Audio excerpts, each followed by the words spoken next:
The title of today's class is called Christian Sharia.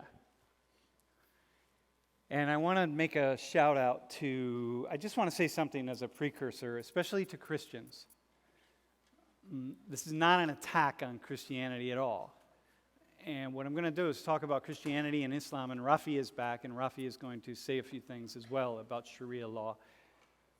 And I want to make a comparison here, and I think it's a valuable comparison, and I think it's one that's really certainly one that will be rather illuminating. It's one that you don't really think about. You know, like the way we live our lives, that a lot of times we're like fish in the water, that the fish is the last species to really understand water, to know what water is, what it's about, what it feels like, etc., because the fish is in it. The fish lives its whole life in water, so you don't really see it. And a lot of times in our own cultures, there are certain things we just don't see till we either get outside the culture or till somebody from outside the culture comes in and points some things out to us. So I'm going to be pointing some things out today, particularly to Christians, but also to Muslims. Everybody else, you all can participate, but this is where we're at. So I want to talk about Islamic Sharia law. Now, Sharia, if you're paying attention at all, you know that you hear this term, Sharia law, Muslims, Sharia law. It's generally seen in the West as a really negative thing. How many times have I heard Donald Trump or other people in certain positions of power in our government talk about how Muslims want to come here and impose Sharia law on us? I'm not sure, we can talk about how Muslims in the United States that represent a tiny fraction of the U.S. population are going to impose Sharia law on the rest of the country, but that's the idea. It's negative. It's seen as bad, and Sharia law is seen in a really negative way. It's very harsh. It's old school. It's very traditional. It's very mean-spirited. It's like in the Christian way. It's sort of very Old Testament-like. It's very anti-women. It's not progressive. It's very backwards looking. If the thief steals something, you get their hand cut off. These kinds of things, and that men can divorce women. All they have to say is, I divorce you 3 times, and they get divorced. All these things that are out there in the common parlance.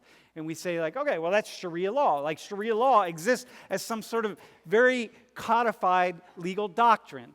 And I want to just give you I want to talk about this sociologically and get a sense of what Sharia law is. This is the Quran. And the Quran is a book that's very similar. If you've never read the Quran, it's very similar to the New Testament for those of you who are Christians. And I speak as a sociologist. When I read the New Testament and I read the Quran, it's really not that different in general terms. Okay? Abraham is a holy person in the Quran. Jesus is a holy person. I think Jesus is mentioned more times in the Quran as a holy man than Muhammad, peace be upon him. And the Quran is a book that largely, like the Old Testament, is a book of stories. It's a book of fables, a book of stories. It's a book of teachings, trying to help people to understand how to live a life, how to live in this world, how to get on in this world, moral precepts, ethical precepts, ways of seeing how the world got to be this way, where we came from, in other words, what we're doing here, and where we're going.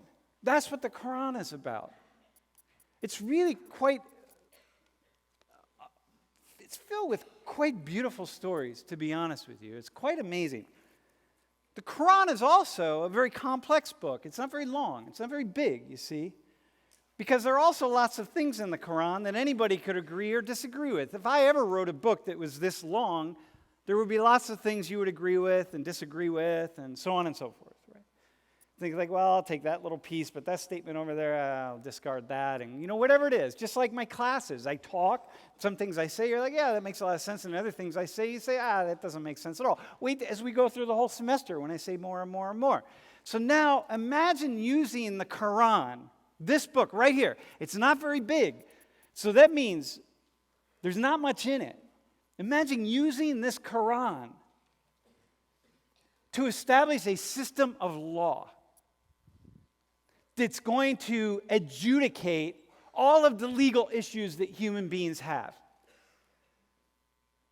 All of them. It's this big, you all, right? And so, I don't know, your neighbor's dog comes over and keeps pooping on your lawn. And you're saying, I got to stop my neighbor from doing that. All right, let's go through the Quran and see. No, it's not in there. DUI, right? Okay, it says something about drinking, but it doesn't say drinking and driving. Like, okay, driving too fast. I don't know, we can go on and on and on. How many different ways I could steal something? If I see a paper clip on this table up here that's not mine and I put it in my pocket, is that stealing?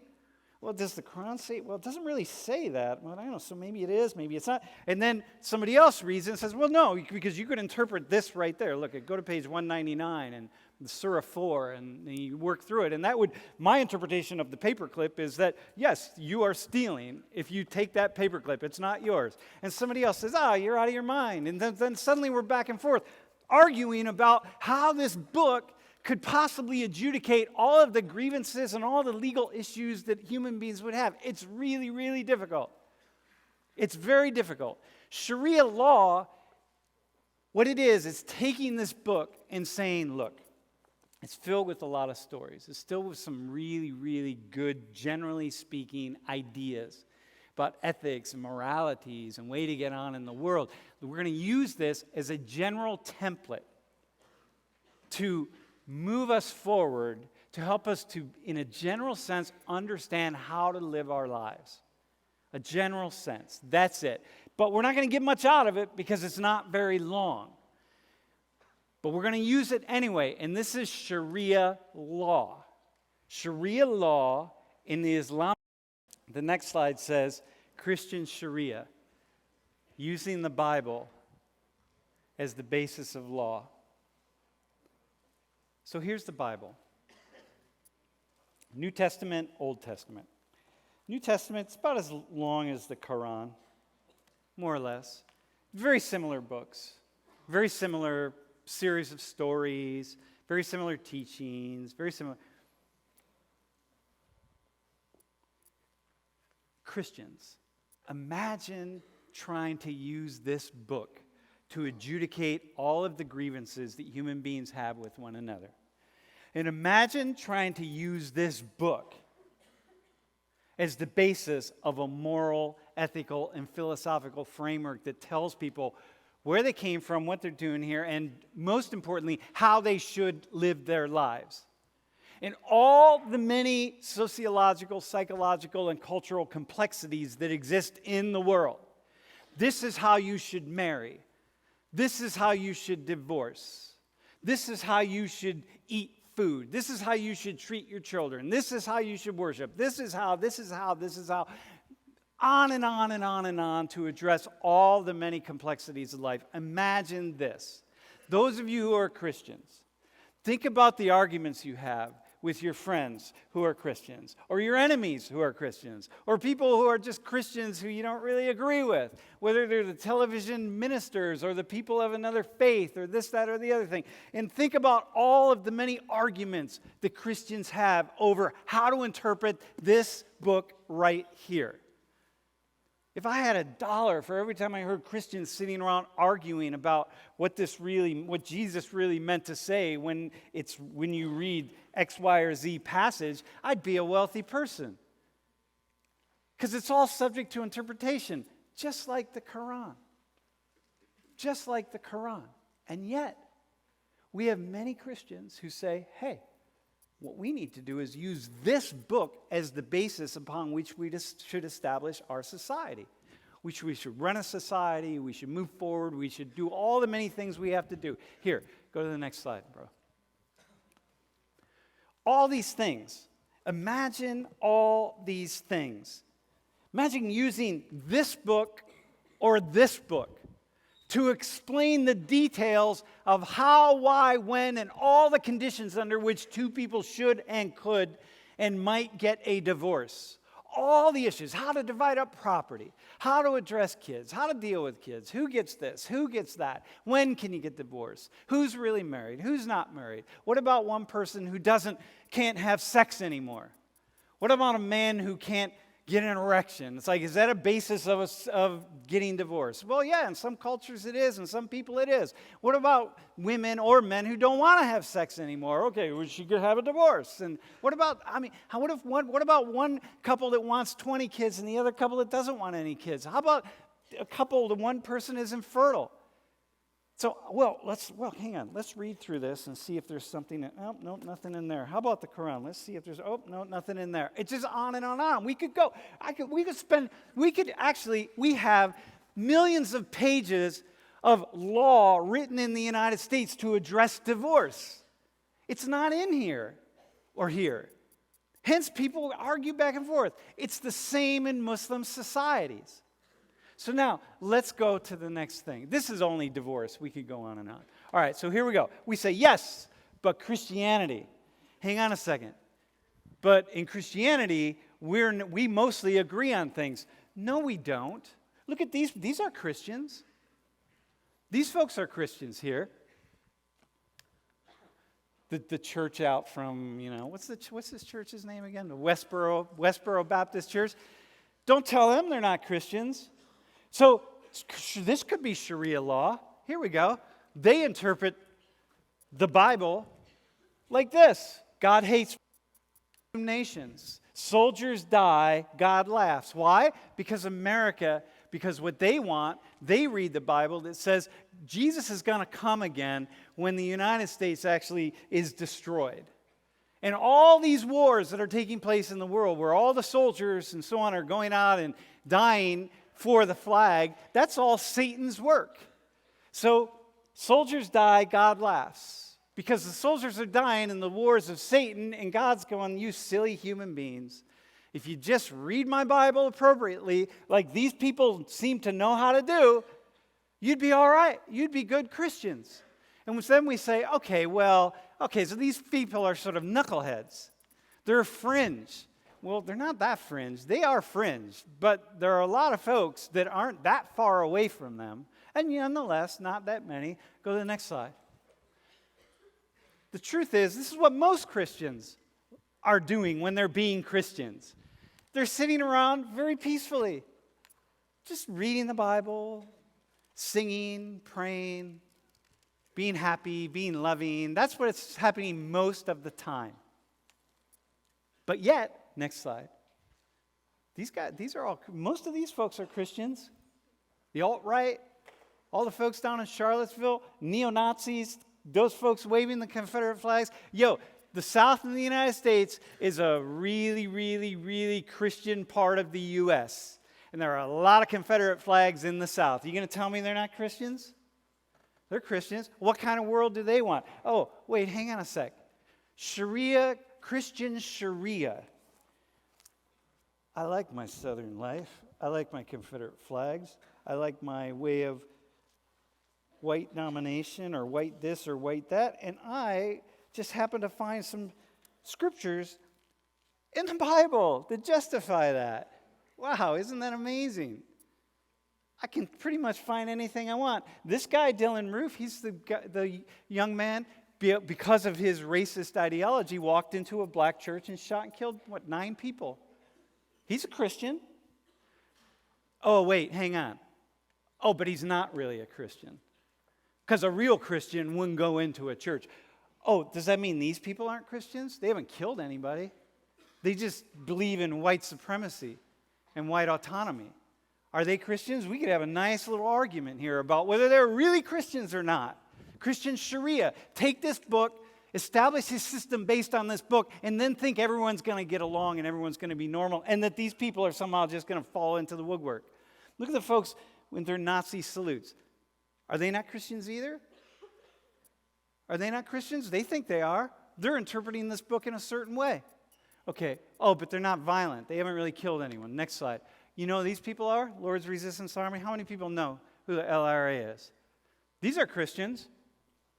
Lord's Resistance. 1.5 million displaced, 100,000 civilians killed. Here, I want to read you a couple quotes. Mostly active in Uganda, Central African Republic, the Congo. This guy right here, part of what I picked this photo up because he said, listen, there are still 9 Muslims here. He was talking about a village. We will capture them. We will kill them. We will finish them here. We will go to the next village and we will kill all the Muslims too. So just because you don't know about violent Christians who are bombing other people and killing other people and massacring other people and doing all these things doesn't mean that there aren't Christians out there doing that. There are a lot of Christians out there with so much hate because they have taken this Bible and on their basis of Christian Sharia, they have interpreted it to say, this is what we should do. This is God's work. You got it? Just because you don't know about it doesn't mean it's not happening. So here, let's go to the next one. Active hate groups. So many hate groups all over the U.S., man. The vast majority of whom are Christians. Because they've interpreted this in the way that they want to interpret it. Cool, are we good? You would disagree. Unfortunately, in the world of Christian Sharia, we don't have enough information here to separate us, and so we're just going to fight it out. Who's right? Them or me? The people sitting around peacefully praying or the people in the Lord's resistance army? You think the answer is really clear. Not to the Lord's resistance army, not to the neo-Nazis. It's not clear to them.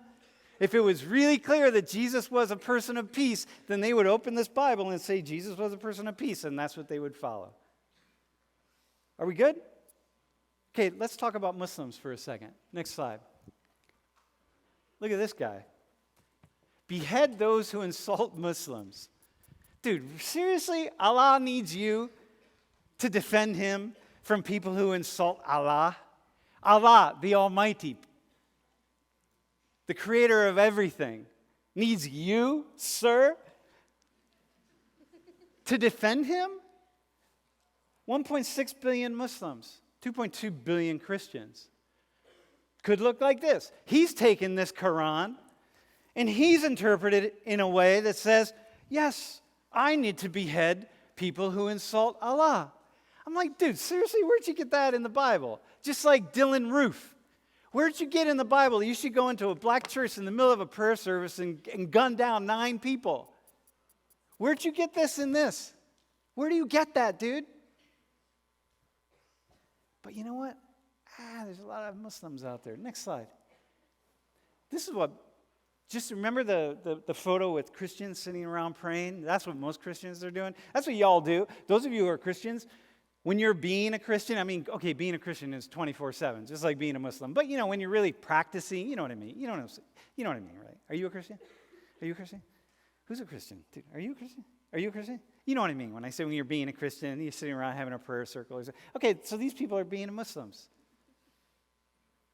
That's what Muslims are doing most of the time. Muslims who are on the other side of the world have no idea what Christians do when they're being Christians, and they're just sitting around having these prayer circles and being kind to one another. Well, people over here have no idea what Muslims are doing. Because you know what we see? Can you go back one? We see this guy. That's what we see. So we're like, okay, there's the Muslims. 1.6 billion Muslims. Go forward. That's what Muslims are doing the vast majority of the time. They're just sitting around being Muslims, reading the Quran, trying to figure out what Allah is trying to tell them via Prophet Muhammad, peace be upon him. That's a shout. That's for the Muslims in the room. They're just trying to figure that out. Just being nice, just like most Christians, be like, I don't know, am I allowed to drink alcohol? Can I get divorced? Can I don't know.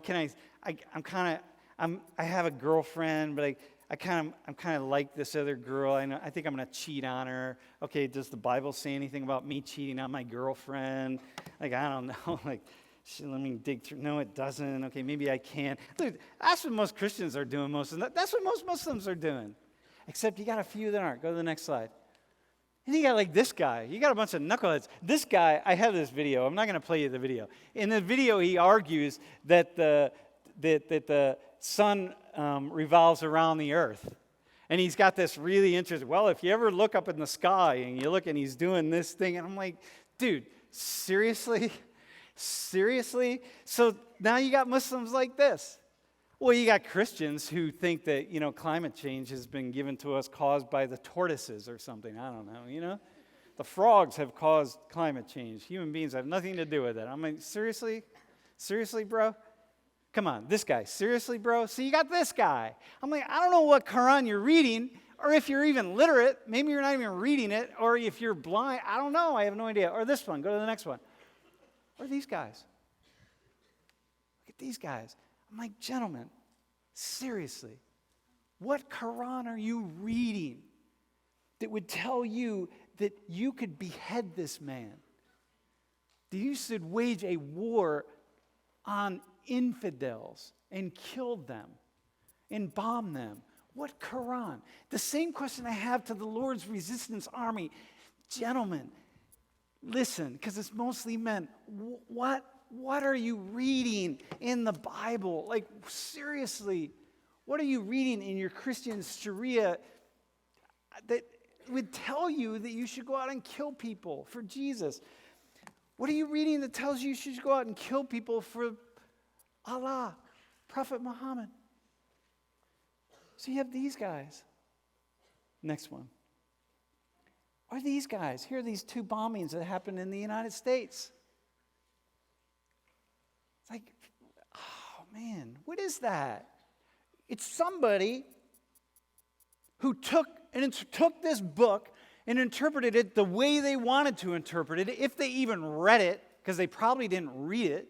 Just like the Lord's Resistance Army or some of those neo-Nazis who will claim, I am a Christian. I'm like, listen, seriously, I doubt that Jesus, when you get to heaven, I have a funny feeling when you show up at heaven and you knock on the door, God's going to answer and be like, with all your swastika tattoos and kill Jews and kill Muslims and send them back. And I have a funny feeling God's going to not listen to you in the way that you think she's going to listen to you. And these guys, the same thing. I don't know what Holy Quran you're reading, but I have a funny feeling it's not the one that God meant to inspire. Or here. Go to the next one. Or these guys. The Taliban means students. It's a Pashto word, right? Students. These are guys in Afghanistan. They took over Afghanistan and they imposed their version of Sharia law. Their version of Sharia law. Remember, Lord's Resistance Army, neo-Nazis, some of these really hardcore, which I'm going to talk about later in the class, here in the United States. The Sharia Christians who want to impose Christianity on the United States that most of you absolutely would not agree with.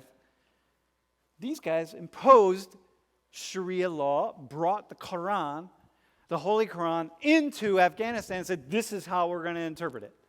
And in a second, we're going to tell Rafi what it was. Rafi's going to tell us what it was like to live under Sharia law according to these men who, mind you, here, go to the next one. There's pre and post Taliban. This is in Kabul. Look at these women. Mini skirts above the knees. You know, this is in the 60s. That's Afghanistan in the 60s. And there's Afghanistan under the Taliban. Those are women under those burqas. They come in with the Quran, this group of people who decided that they were going to interpret it in this one particular way, not like the vast majority of Muslims around the world, the vast majority of Muslims around the world interpret it. They interpreted in the Quran in this tiny little sliver of a very horrific, brutal, anti-women, anti-modernity, anti-damn near everything way. Because they did. We're not going to go into how and why, but they interpreted it in the same way that many Christians interpret the Bible and would impose or have, and the Lord is resistance on because they're unsuccessful at this point, but impose it on other people. Okay? Are we good? So here, Sharia Christianity, Sharia Islam. You just pick the book out. Say whatever you want to say. Pick out whatever you want to say in there, y'all. Have it be your little thing. You know, I have a Christian friend, for example. This actually is kind of a cool story. I think it's a cool story. I have a Christian friend. He's a Jehovah's Witness. He interprets the Bible. There are a number of things that Jehovah's Witnesses believe. One is that You cannot have a blood transfusion ever, under any circumstances. He could be dying, his children could be dying, whatever the case is, he cannot have a blood transfusion if he needs one. Okay, you got it? Because it's in the Bible. There are a number of things. It says, dot, dot, dot, dot, dot. One is blood transfusion. So he doesn't. He can't. And he won't. I'm like, dude, seriously, we're in 2017, y'all, right? Like, come on. Seriously? You would die? It's like, you would let your child die, your wife die? Yeah, we just don't do that. I'm like, whoa. There are a lot of Jehovah's Witnesses in the world, y'all, right? You got that? That's pretty extreme. Here's another one. I have another friend who's Jehovah's Witness. He is really, really, I love this man. I love he lives his Bible. He lives his belief system. He has built his life around his belief system and of his family. And man, you will just not I love this man. The kindest, gentlest, beautiful spirit you would ever meet. His daughter got married. Grew up in the church, right? She grew up in the church with him. His daughter got married to someone who is not a Jehovah's Witness. And he didn't go to the wedding, his only daughter. And he came to me and he said, listen, Sam, what do you think? Like, not what should I do? He already made his decision, but like, what do you think? And I said, don't go. Don't go. This is your belief. This is it. You're this beautiful spirit of a being. Because for Jehovah's Witnesses, you got to understand, at a certain age, your children become your equals. They're not like your children forever. You are on a path with God. And there's a point in which you release your children to be on that path with God. It is a beautiful, beautiful spiritual path. It's really cool. And he said, I can't support that. And I said, don't support it, don't go. Of course. And you probably would imagine me, of all people, I would say, dude, are you out of your mind? Like, go to your wedding. It's your only daughter. I'm like, no, don't go. So this stuff is complex, right? You understand? So those of you you get that. It's very complex. It's a crazy story, right? Would you expect me to say don't go? Sort of. Yeah, I don't know. Okay, so listen. Here we go. Rafi,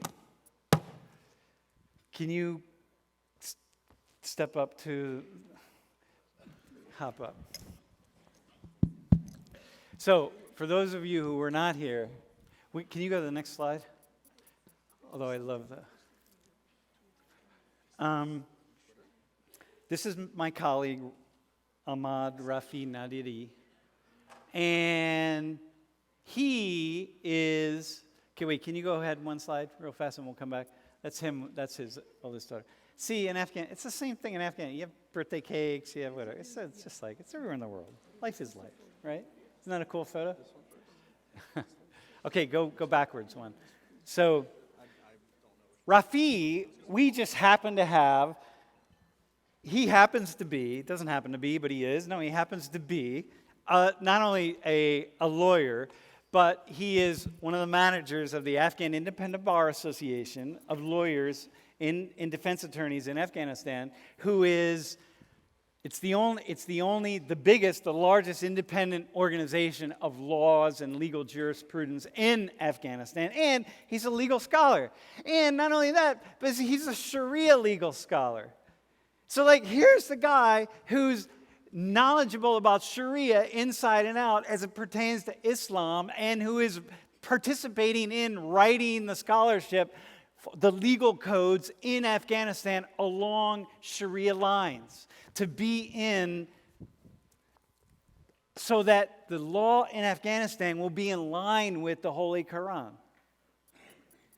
Got that? And he's standing right here. So remember, first off, next time you hear people talk about Muslims and Sharia and they're backwards and, oh my God, they want to like take over the world and I don't know what well, here, remember Rafi standing here with his suit jacket on and, he's not carrying guns and swords and, right? Cool? Anyway, Rafi, welcome back. So I have a couple questions for you. Tell us about what does just in a most general sense, tell us what makes this a good model upon which to build a legal system. Because if I ask Christians in the world, if I ask you Christians out there, what makes this a good model, a good framework upon which to build a legal system? Okay, we good? Christians, you could give me some answers, right? Talk about Jesus and God and all sorts of things. Now, if I asked atheists, you could tell me why it would be a bad idea, but nonetheless, tell us what makes this really. Okay, thank you, Sam. Thank you to give me opportunity to just a little bit talk about Sharia and Islam, and also the civil code of Afghanistan, and what is the reality of Islam, and what is the follower or just show for the Western and for all peoples, which you show the pictures and also the comment. So let me introduce, I'm going to interrupt you really fast. Remember from the other day, remember we talked about Rafi getting death threats and on a regular basis and how his life is. So these guys up here, the Taliban guys, they're the ones that want to kill him because they interpret this in their own way. And he interprets it in a very different way. So this is very meaningful then. You got it? So those are the folks. All right. I just post 2 or 3 articles of Quran about equalities, discriminations, and also the life according to Islam. So you see, if you kill, according to Islam, if you kill a person, it's meaning that you kill all the worlds. If you just help a person, it's meaning that you just help all the worlds. So the interpretation that you show, so these are just the follower, actions, and this is not the reality of Islam. Again, also, if you are just want to know about reality of Islam, just not following me, not following the ISIS, not following the Taliban, following the Quran, which is the basic. This is not changeable. This is not like wrong translator. It's basic word and fundamental, words that it says peace and equalities. First of all, Sam, I'm thinking that before we are dividing for the religions, we are a human. And we all brother, we all human. Then we divide it for the religions. As Allah says in this article that the dividing in the religions are not like discriminations, not like poverty. It's meaning that you should know each other easily, and those people are so human being, and also very kindest people are the best. Not just Afghan people, not U.S. people, not white people, not black people, not Muslim people, not anyone's. So the only one that kindest human being, they are the best through the Allah. About Sharia law in Afghanistan, fortunately in Afghanistan,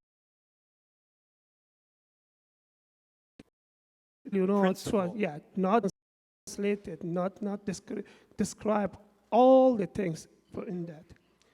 So it's meaning that we should create some law according to the Sharias. In Afghanistan, fortunately, the basic reference of Afghanistan law is Sharia, which is Quran.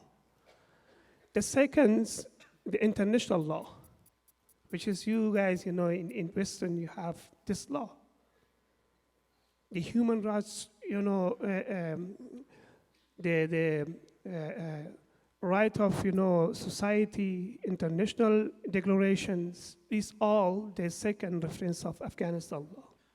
The third one is the customary law of Afghanistan, which is, so important. So basic things we just, prepare according to Sharia and Quran, but the other things are according to the international and also the customary law. So tell me about, for example, discrimination in Afghanistan. Okay, discrimination according to Sharia law, as you're building. Can you discriminate? Yeah, first of all, I just show you the article of Quran that there's no discriminations. Like you're not allowed, according to the Quran. No. You're not allowed to discriminate. Can you just show back? I'm sorry. You see there, you all a human being. No discrimination between white, black, Arab, Muslim, and Western, no ones.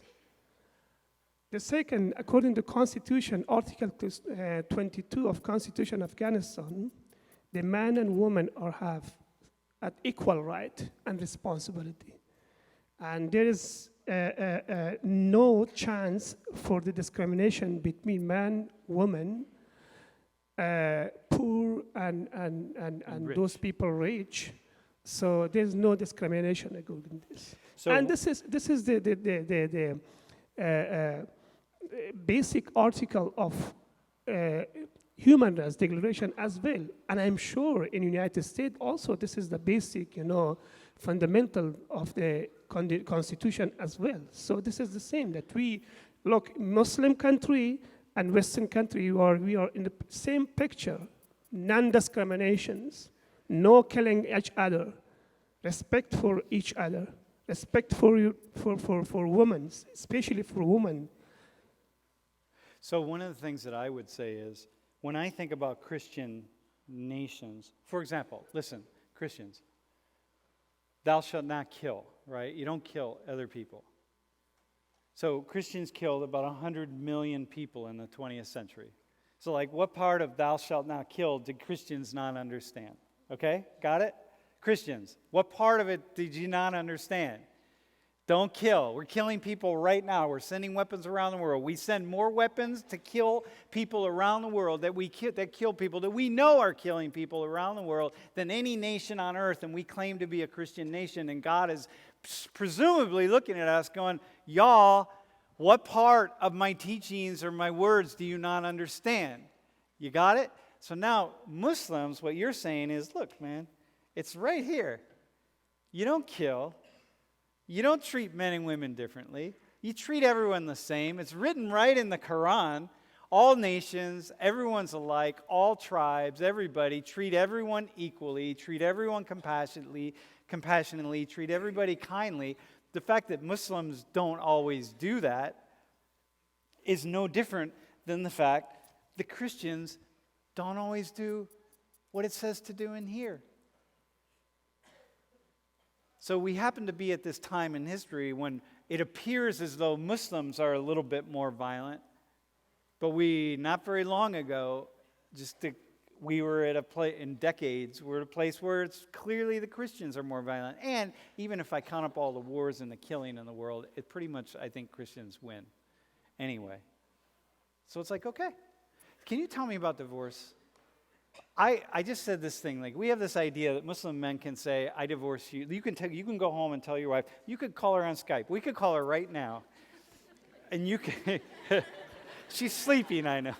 But you could say, I divorce you 3 times and like turn in a circle. I don't know what you'd do, and you'd be divorced. First of all, I will be never. Yeah.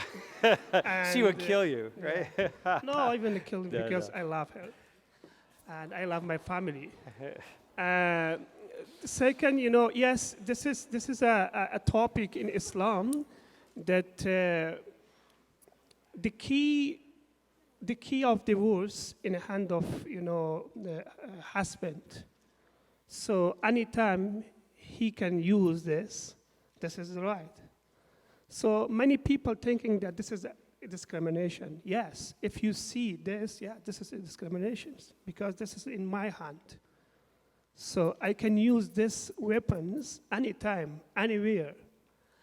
But in reality, in Islam, in fiqhs, there is some right for the woman as well, which is we call separation. It's the same. Separation. The same, the divorce. But the difference is that the separation is the wife, the woman should be called asking for the court and judge, and the divorce just in the hand of the husband. So according to the fiqh, the woman can asking for these 4 reasons the separations. The first, damaging or discriminations, like torturing, like that. Or just being mean. Yeah. The second, the problem, the health problem, like he cannot, just make a family for future. Have sex. Have The intercourse. third one is, the husband cannot provide the basic life, needs. needs like house, food, like that. The fourth one is disappear, like the husband disappear, no any message, no any call, phone, nothings. Mm-hmm. So after 3 years, she can asking for the court for this divorce. There is another also kind of divorce, which is the key is in the hand of the wife and the girls, which we call, khola in Arabic, and khola. Khola means that the wife asking for the husband, I can pay you some money, or the money that you want to give me, it's up to you now. I don't need this money. Please. The money that you promised yeah, you would yeah, give to promise, me. yes. We don't need that. I yes, just want a divorce. Just divorce. And so she can get divorced. Yeah, this is like khola, we call khola. So it's not that different. Yeah. So if when you see the balance of the poverties, the balance of poverty of the woman are so high because she can ask in any way for the divorce and for the separations. So in Afghanistan, a man can say, you could say to your wife, I want a divorce, but that doesn't mean you're going to get a divorce. No. And if you do, your wife and your 2 children, you have to, they receive your estate. I mean, you have to take care of them. You have to provide for So what's the responsibility of the husband of the divorce? So he should be paid like 6 months all the needs of the wife first. The second, he should be take care of the child up to 16 or 18 years old, all the needs. At the meantime, he should be paid the money that he promised during of the wedding for the wife. Yeah. At the last one, which is the inheritance, as you know, inheritance should be, the things that be divided with the family and the case and all.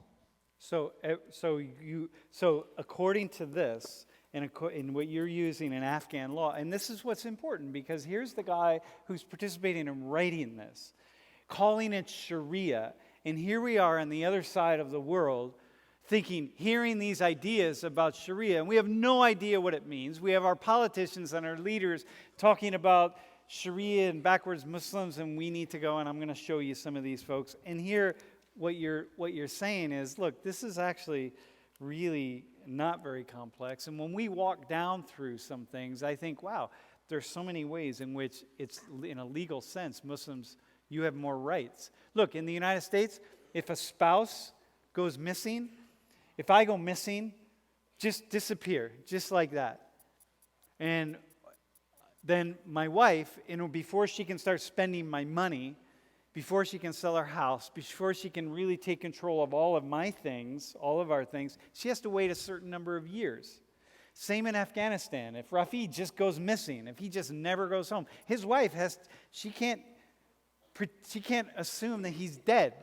She has to just wait a certain number of years. In Afghanistan, that number of years is 4.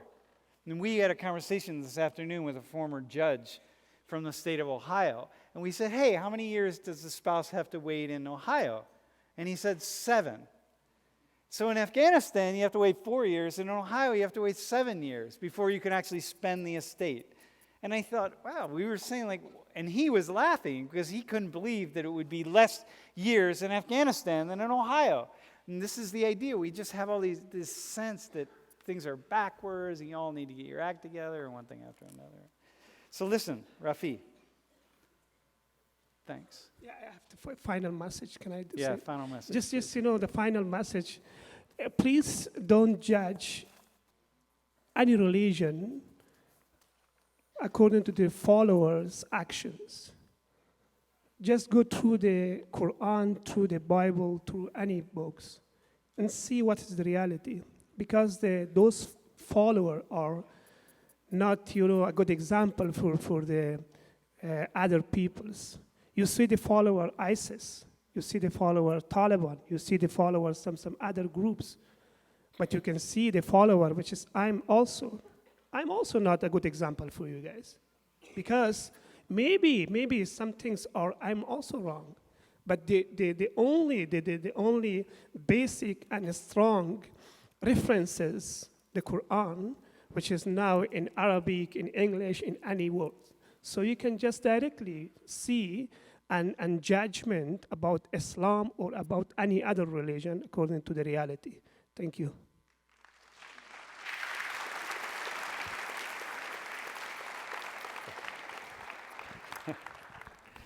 Yeah, very cool. Thanks. Hey, okay, we're going to do this final piece here that I think is, by the way, I have the papers for Shavers Creek up here if you want to get that. So what I want to do, can you go forward? And right there. I want to actually talk about Sharia law in the United States. I want to talk about some people who actually want to bring Sharia law to the United States and what they actually believe and what they think. And I just want to talk about this because this is not just an extreme case. At some point in time, you have to imagine that, look, this could happen. The same thing is happening here or could happen here. So I want to walk through this. Next one. So here, take a look. Here's from Corinthians. Do you not know that the unrighteous will not inherit the kingdom of earth?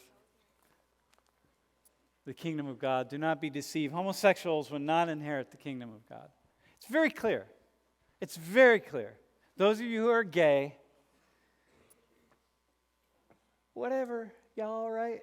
You're going to be left out. It's very clear in Christianity. Not even, is it black and white, bro? It's black and white. Is that black and white? Could it be any more clear? Could it be any more clear? Those of you who are in the gay and lesbian community, you're not going to heaven. It couldn't be any more clear. Got it? Okay, but let's see what else it says. Next slide.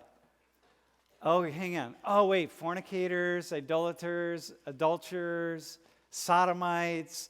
Oh, damn. Oh, wait. Hang on a second. Fornicators. Do we have any fornicators in here, by the way? Anybody who's had sex, you're not married and you've had sex? Is there a fornicator? We have one fornicator down in the front. Okay, one. Wait, hang on. Oh, we got any sodomites in the room who love fellatio and cunnilingus and oral sex? Oral sex is sodomy. Anybody really into oral sex? Dudes, come on, man.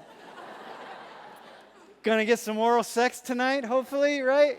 You sodomites, you. Oh, my gosh. I mean, I'm begging my wife to let me be a sodomite all the time. You know what I mean? God, you get... After 30 years of being together, you're just like praying for a moment of sodomy. Okay. Revilers. Oh, here we go. Criticizing people, reviling, criticizing people out of anger. Could I open your Facebook pages and see how many of you are revilers? Because we probably have a lot of them in here.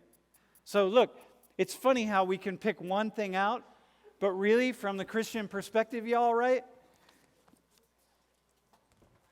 If you read this, if you really read it, if you don't do what some Muslims do, which is just kind of read only the things they want to read, what Christians do, read only the things they want to read, if you really read this thing, there aren't going to be very many people going to heaven. Seriously, I want to know, given that right there,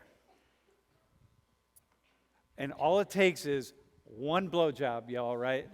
One. Giving or receiving, it's all the same. How many of you can say, oh yeah, man, oh, extortioners, you ready? When your parents say, I'll give you $100 for every A you get, they're extorting you, so they're not going to heaven either. How many of you, just on those criteria, are still going to make it into heaven? Anybody? One. Wait, hang on. Two? Seriously? You two? Oh, you were confused? Oh, yeah, right. You're like, oh, shit, I'm really not going to heaven. All right. We have one. Dude, we'll work on you. We'll get you a date. We got you covered. Someone take that man out of heaven, all right, bro? Close the door, my friend. All right. Listen. All right, go to the next one. Oh, Muslims, same thing. Intoxicants, gambling. Dude, how many Arab, in particular, students, they go spend Thanksgiving break or spring break in Las Vegas? What are y'all going to Vegas for? Just because you just want to hang out in the desert? Because, we're used to the desert, so we want to go to Vegas. We don't gamble, and we certainly don't drink. Like, come on. It's the same thing. Go to the next one. All right, so here we are. There's this thing, Christians, y'all, in particular Muslims, doesn't really matter. It's called the Establishment Clause, part of the First Amendment of the Constitution of the United States. Very few people know what the Establishment Clause is, but it's the government cannot start a church or pass laws that aid any religion or promote any one religion over another. Government, taxpayers, taxpayer money, any form of government, any layer of government cannot do anything that aids one religion over another. So Christians, when you are talking about wanting to teach, we need to bring Christ back into schools, you're not allowed to bring Christ back into schools because we have this thing called the Establishment Clause. It says no. The founding fathers said no, you cannot do that. Many Christians have forgotten that this exists, or they never learned it because they never studied it, but it's a very basic thing. Religion and the state are separate. They remain separate. There is this clause. We forget it all the time. People don't pay attention to it more often than not. People don't know about it. They ignore it, but it exists. So when the ACLU is telling some judge, listen, judge, you cannot put the 10 Commandments up in your courtroom. You cannot use God and religious verses to adjudicate a case. You cannot do this. You cannot do that. You can't bring Christ into the state, into government, and into public life in that way because we have this thing called the Establishment Clause. You cannot use the government to promote Christianity. It is part of it. It sounds crazy given how often it happens, but that is part of this, the law of this land. So here, go to the next one.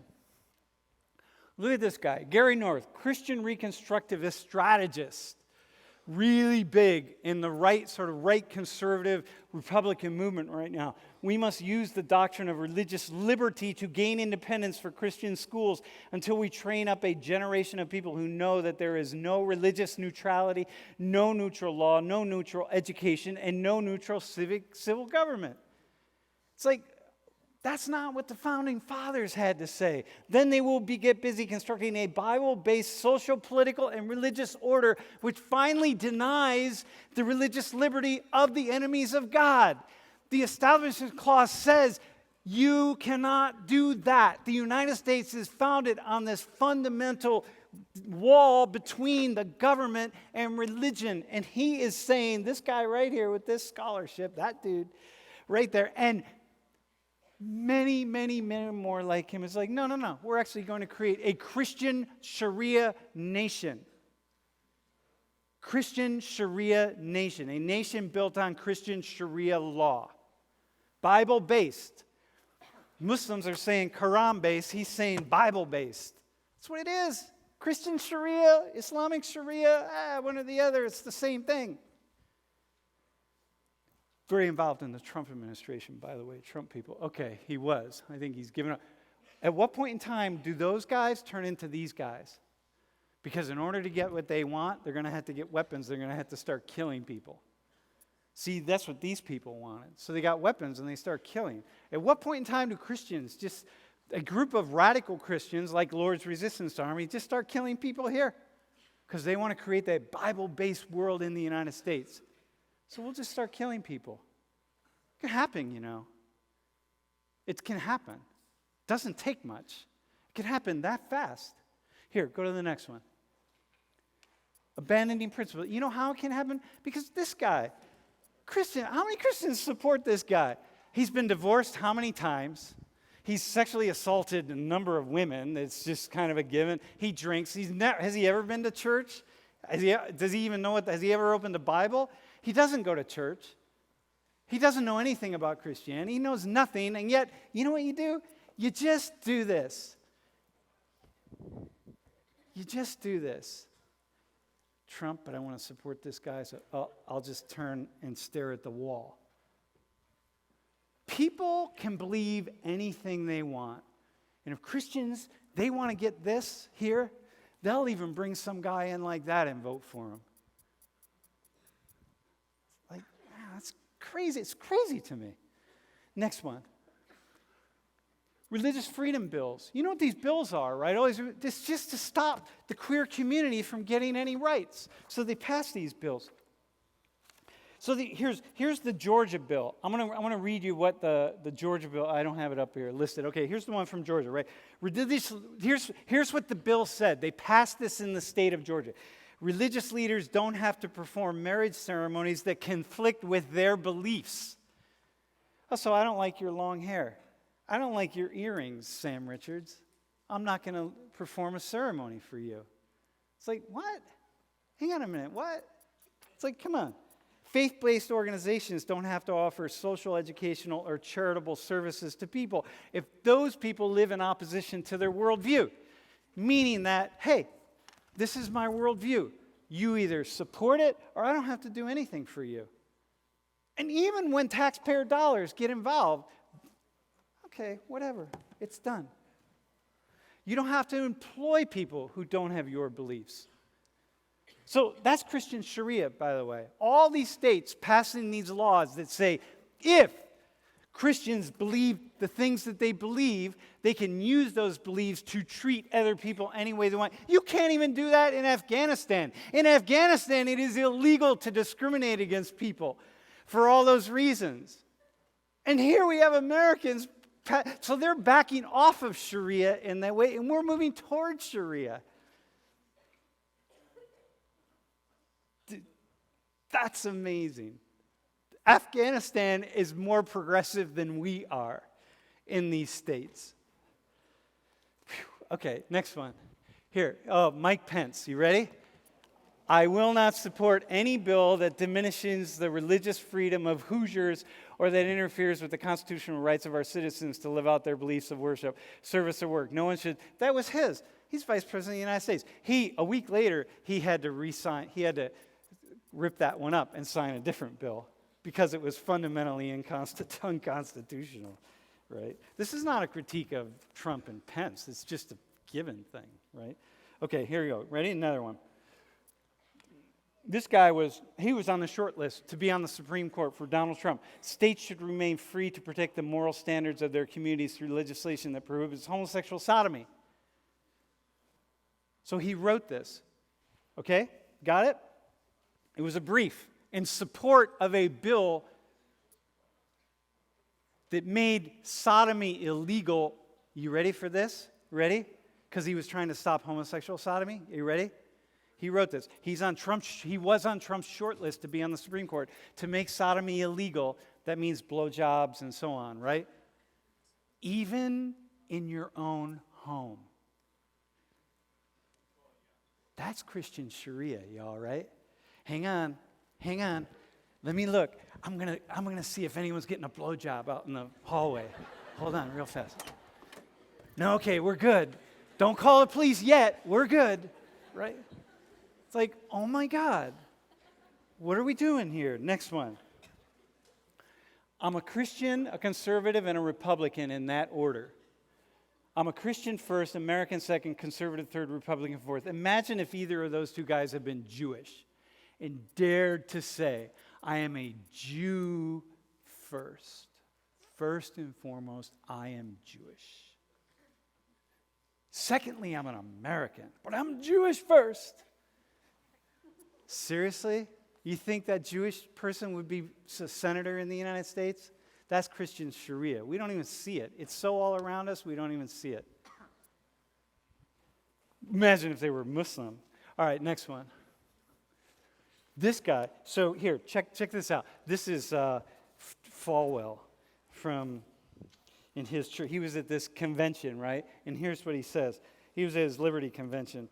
And the picture of Trump was taken at his church, by the way. This was after the San Bernardino shooting. He said, if more good people had concealed carry permits, then we could end those Muslims before they walked and killed them. So this is Falwell. This is like this big dude. I was in his church one time, by the way. A big dude for, the whole Republican folks line up, and some Democrats too. We could kill them before they killed us. So you need and so he said, he encouraged his students at the university to enroll in the university's free certification course so they could carry a concealed weapon like the one, he says, I have in my back pocket. Imagine if he was an imam, Muslim, in the U.S., in Chicago or New York, saying that to his congregation of people. My friends, you need to protect yourself against these people who hate Muslims here in the United States and are trying to kill you. You all need to get concealed carry permits like the one, so you can carry a gun like the one I have in my back pocket. How far would that go? Imagine if there was a black church. These police, it's really dangerous being black in this country, so what you need to do is, all these black people, you need to take our free concealed weapon permits so that you can walk around with concealed weaponry so you can protect yourself. Dude, that would be on the front page of every media source. Got it. Okay, so one more. Ready? Then so imagine this guy here. Next slide. So just this guy, right? He's this very thoughtful Islamic scholar in the United States, talks a lot and so on. I disagree with him. He thinks that people who are gay and lesbian, if you really want to continue to be Muslim, you should just not have sex. And I'm like, that doesn't get very far when you're 18 years old. Okay, two final things. You ready? One more. Just so you know, 90% of Muslims around the world think that religious freedom is good for everyone. 90%. And we're talking about some countries with people who are really, really, really kind of, it's about the same for Christians, by the way. That's based on 38,000 face-to-face interviews, 39 countries, 80 languages. Final slide, you ready? My religion is the only way to eternal life. 35% of Muslims agree in the U.S. and 30% of Christians agree. It's about the same. We're basically all the same. All right. And wait, one final thing. Yo, hang on. Don't put your stuff away. We have 4 minutes. The purpose of this class, by the way, is to get you thinking. I'm not promoting Islam. I'm not promoting Christianity. I'm not promoting any other religion, anything else. I want to get you thinking. Just think. Because mostly people around the world are all the same. There are as many narrow-minded people of this background as there are of this background. Just because we don't know about the people who are not narrow-minded over there doesn't mean that they don't exist.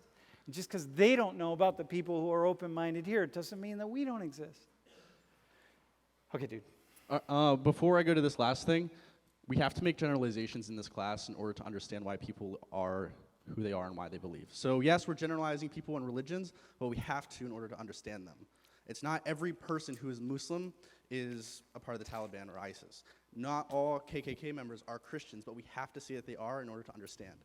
Oh, why is that? Was that on Twitter? Where was people on Twitter. Dudes. Yo, we don't have time. We No, I literally gotta don't say have this time. one thing. I gotta say this one thing. Dude, I know that if you're like in the KKK or whatever, I was like, dude, you're not a Christian. I know that. That's a given, right? But who are you to say that? They're not a Christian. Who am I to say that?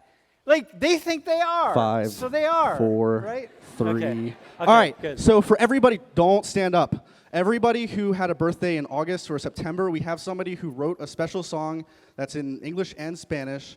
And so just everybody take a minute, sit down. Go ahead, Jamie. But I just had a birthday, by the way. Sam and his wife had one.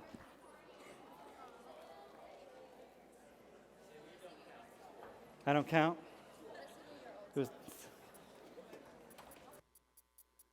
Here we go, everybody. Kimbara, kumbara, kumba, kimbamba. Happy birthday, very happy birthday. Kimbara, kumba, kimbamba. Feliz cumpleaños. Cumpleaños feliz. Kimbara, kumba, kimbamba. Happy birthday, very happy birthday. Kimbara, kumba, kimbamba. Feliz cumpleaños, cumpleaños feliz. Mamás, papás. Mamás, papás. To all the ladies and gents. Ladies and gents. Kimbara, kumba, kimbamba. Feliz cumpleaños, cumpleaños feliz. Happy birthday, very happy birthday. Feliz cumpleaños. Cumpleaños feliz. Happy birthday, everybody. Yeah.